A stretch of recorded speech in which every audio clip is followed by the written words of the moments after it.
घटना के बाद सुरक्षा बलों ने पूरे इलाके की घेराबंदी कर ली। हमलावर आतंकियों की तलाश में सर्च ऑपरेशन लगातार जारी है। दोनों ही मजदूर छत्तीसगढ़ के रहने वाले। लश्कर तैयबा ने इस हमले की जिम्मेदारी ली है। अमरनाथ यात्रा के बीच कश्मीर में एक बार फिर टारगेट किलिंग शुरू हो गई। आतंकी एक बार फिर कश्मीर में हिंदुओं को निशाना बनाने लगे। एक बार फिर लहू के रंग में रंगी कश्मीर घाटी। फिर एक बार धर्म पूछकर जिहादियों ने की हिंदू मजदूरों की नृशंस हत्या। पहलगाम की तर्ज में ही कुलगाम आतंकी हमले को अंजाम दिया गया। स्वागत है आपका। आप देख रहे हैं सनातनी भारत।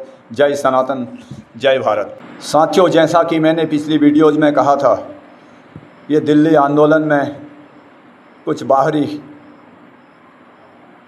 और कुछ देश में ही रहने वाले इलीगल एलिमेंट्स घुस चुके हैं। कहीं ना कहीं हो ना हो ये उनकी साजिश है और वो आपको आज देखने को मिल गया है। तमाम तरह की इंटरनेशनल साजिशें चल रही थी कि कैसे भी भारत को अनस्टेब्लिश किया जाए, उसकी प्रगति में रोड़ा डाला जाए और उसको युद्ध के थपेड़ों में धकेला जाए। इसी करतूत को अंजाम देते हुए पाकिस्तान ने एक बार फिर आतंकी हमला कश्मीर के कुलगाम घाटी में किया। घटना के बाद सुरक्षा बलों ने पूरे इलाके की घेराबंदी कर ली। हमलावर आतंकियों की तलाश में सर्च ऑपरेशन लगातार जारी है। दोनों ही मजदूर छत्तीसगढ़ के रहने वाले बताए जा रहे हैं, जिसमें दीपक नाम के मजदूर की मृत्यु हो गई। भूपेंद्र का इलाज चल रहा है। जिसमें धर्म पूछकर हिंदू मजदूरों को गोली मार दी गई। ये मजदूर छत्तीसगढ़ के रहने वाले थे।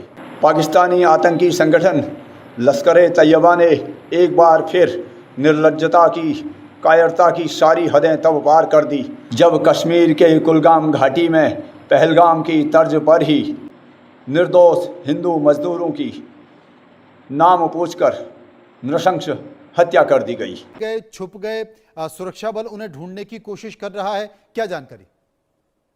देखिए, बिल्कुल, अगर हम इस एरिया की बात करें, ये जंगल से सटीक वाला इलाका है और जिस तरह से अब आतंकियों ने एक पैटर्न चेंज किया है, पहले रेजिडेंशियल एरियाज में वो पनाह लेते थे, लेकिन अब इन्हीं घने जंगलों को उन्होंने अपनी बेस बनाया हुआ है और इन्हीं घने जंगलों में अब बड़े स्तर पर सर्च ऑपरेशन जो है चलाया जा रहा है और एडिशनल सिक्योरिटी डिप्लॉयमेंट जो है वो मंगाई गई है, क्योंकि रात का समय है। रात के समय में इन आतंकियों को ढूंढना काफी चुनौतीपूर्ण भी रहता है। इस हमले की प्लानिंग लश्कर तैयबा का स्ट्रेटेजिक कमांडर साजिद भट्ट ने लाहौर में बैठकर की। साथियों, कब तक इस तरह से हिंदुओं का खून बहते रहेगा? कब तक कश्मीर घाटी खून से लाल होते रहेगी? क्या ऑपरेशन सिंदूर की मार पाकिस्तान इतनी जल्दी भूल गया?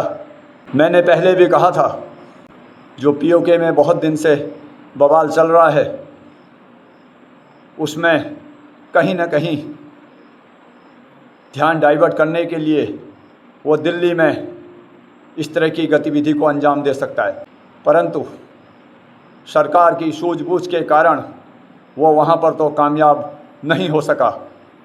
आनन फानन में उसने कश्मीर के कुलगाम में ये हमला कर दिया। ऑपरेशन सिंदूर के समय ही इस विषय में भारत पहले ही स्पष्ट कर चुका है कि एक भी गोली सीमा पार के द्वारा चलाई गई, इसको एक्ट ऑफ वॉर समझा जाएगा। पाकिस्तानी आतंकी संगठन लश्कर तैयबा ने इस हमले की जिम्मेदारी ली है।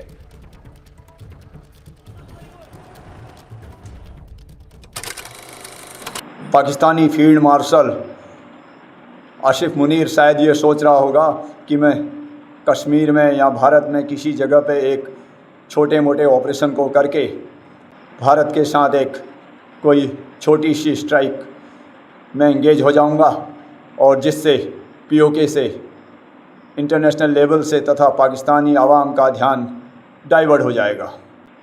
पर शायद वो नहीं जानता कि उसे इसकी कितनी बड़ी कीमत चुकानी पड़ सकती है। आतंकी एक बार फिर कश्मीर में हिंदुओं को निशाना बनाने लगे। इसी कड़ी में कुलगाम में काम करने वाले 2 मजदूरों की नाम पूछकर हत्या कर दी गई। कुलगाम में आतंकी वारदात के बाद सुरक्षा बल एक्शन में है। सर्च ऑपरेशन लगातार जारी है। पूरे इलाके की घेराबंदी कर दी गई है और गाड़ियों की चेकिंग भी की जा रही है।